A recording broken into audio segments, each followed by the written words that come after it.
ನಮಸ್ಕಾರ, ನಾನು ನಿಮ್ಮ CM ಶಂಕರ್. ನಿನ್ನೆ ಚಿಕ್ಕಬಳ್ಳಾಪುರದ ಕನ್ನಡ ಭವನದಲ್ಲಿ ನಡೆದಂತಹ ನಾಡಪ್ರಭು ಕೆಂಪೇಗೌಡರವರ 517ನೇ ಜಯಂತ್ಯೋತ್ಸವದಲ್ಲಿ ಏನೆಲ್ಲ ಐಡ್ರಾಮಾಗಳು ನಡೆತು ಅನ್ನೋದು ಇವತ್ತು ಇಡೀ ಸಾಮಾಜಿಕ ಜಾಲತಾಣದಲ್ಲಿ ಒಂದಷ್ಟು ಸಂಚಲನವನ್ನು ಉಂಟು ಮಾಡಿದೆ. ಶಾಸಕ ಪ್ರದೀಪ್ ಈಶ್ವರ್ ಮತ್ತು ಕುಮಾರಸ್ವಾಮಿ ಬೆಂಬಲಿಗರು ಹಾಗೂ ಸುಧಾಕರ್ ಅವರ ಬೆಂಬಲಿಗರ ನಡುವೆ ನಡೆದಂತಹ ಏನು ಒಂದು ಘಟನೆ ಇದೆ, ಅದು ಇಡೀ ನಾಗರಿಕ ಸಮಾಜ ತಲೆತಗ್ಗಿಸುವಂತಾಗಿದೆ. ಮುಖ್ಯ ಅತಿಥಿಗಳಾಗಿ ಭಾಗವಹಿಸಿದ್ದಂತಹ ಪ್ರದೀಪ್ ಈಶ್ವರ್ ಅವರು ವೇದಿಕೆ ಏರುತ್ತಿದ್ದಂತೆ ಕುಮಾರಸ್ವಾಮಿ ಬೆಂಬಲಿಗರು ಜೊತೆಗೆ ಸುಧಾಕರ್ ಅವರ ಬೆಂಬಲಿಗರು ಕುಮಾರಸ್ವಾಮಿ ಅವರ ಬಗ್ಗೆ ನೀನು ಆಕ್ಷೇಪಣವಾಗಿ ಮಾತನಾಡಿದೀಯಾ, ಅವರ ಕುಟುಂಬದ ಬಗ್ಗೆ ತುಚ್ಛವಾಗಿ ಮಾತನಾಡಿದೀಯಾ, ನೀವು ವೇದಿಕೆನ ಏರಬಾರದು ಅಂತ ಒಂದಷ್ಟು ಜನ ಘೋಷಣೆಗಳನ್ನ ಕೂಗುತ್ತಾ ಪ್ರದೀಪ್ ಈಶ್ವರ್ ಅವರನ್ನ ವೇದಿಕೆಯಿಂದ ಕೆಳಗಿಳಿಯಿರಿ ಅಂತ ಹೇಳಿದರು. ಇದೇ ಸಂದರ್ಭದಲ್ಲಿ ಚಿಕ್ಕಬಳ್ಳಾಪುರ ಜಿಲ್ಲಾಧಿಕಾರಿಗಳು, ನೀವು ನಿಮ್ಮ ಏನೇ ಇದ್ರೂ ಅಂದ್ರೆ ಈ ವಿಚಾರಗಳು ಏನೇ ಇದ್ರೂ ಅದನ್ನ ಹೊರಗಡೆ ಇಟ್ಕೊಳ್ಳಿ, ಇದು ಸರ್ಕಾರಿ ಕಾರ್ಯಕ್ರಮ, ಹಾಗಾಗಿ ಕಾರ್ಯಕ್ರಮ ಶಾಂತಿಯುತವಾಗಿ ನಡೆಯಲು ಅವಕಾಶ ಮಾಡಿಕೊಡಿ ಅಂತ ಮನವಿ ಮಾಡಿದರು. ಆದರೆ ಇದಕ್ಕೂ ಕಾರ್ಯಕರ್ತರು ಜಗ್ಗಲಿಲ್ಲ.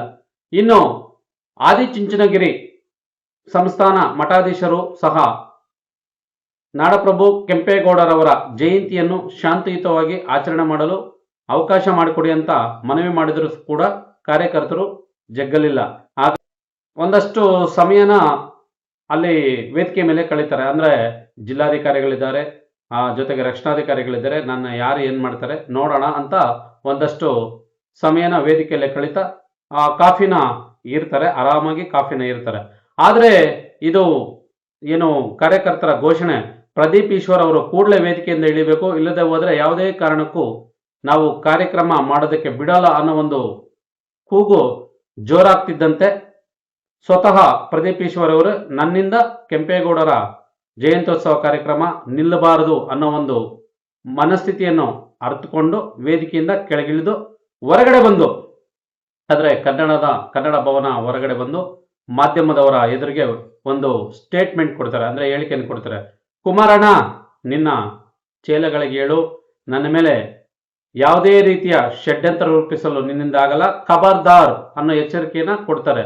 ಇಲ್ಲಿ ಖಬರ್ದಾರ್ ಅಂದ್ರೆ ಹಿಂದಿನಲ್ಲಿ ಎಚ್ಚರಿಕೆ.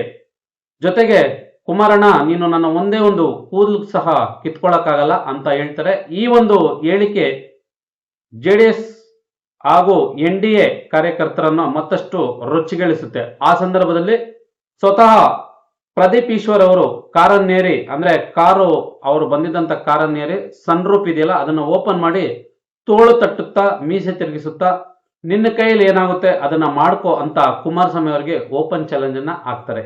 ಆ ಸಂದರ್ಭದಲ್ಲಿ ಇನ್ನಷ್ಟು ಕೆರಳಿ ಕೆಂಡವಾದಂತ ಕಾರ್ಯಕರ್ತರು ಪ್ರದೀಪ್ ಈಶ್ವರ್ ಅವರ ಮೇಲೆ ಚಪ್ಪಲಿ ಎಸೆಯಲು ಮುಂದಾಗ್ತಾರೆ. ಇದನ್ನೆಲ್ಲ ಗಮನಿಸ್ತಾ ಇದ್ದಂತ ಪೊಲೀಸ್ನವರು ಕೂಡಲೇ ಎಚ್ಚೆತ್ತುಕೊಂಡು ಆ ಒಂದು ಯಾರು ಚಪ್ಪಲಿ ಎಸ್ತಿರ್ತಾರೋ ಆ ಒಂದು ಅಷ್ಟು ಜನನ್ನ ಬಂಧಿಸ್ತಾರೆ. ಬಳಿಕ ಕಾರ್ಯಕ್ರಮ ಶಾಂತಿಯುತವಾಗಿ ನಡೆಯೋದಕ್ಕೆ ಅವಕಾಶ ಆಗ್ತದೆ. ಇದನ್ನೆಲ್ಲ ಗಮನಿಸ್ತಾ ಇದ್ರೆ ರಾಜಕಾರಣ ಎತ್ತ ಸಾಗ್ತಾ ಇದೆ ಅನ್ನೋದ್ರ ಬಗ್ಗೆ ಒಂದು ಅಷ್ಟು ಸಾರ್ವಜನಿಕರಲ್ಲಿ ಗೊಂದಲಗಳಾಗ್ತಾ ಇದೆ.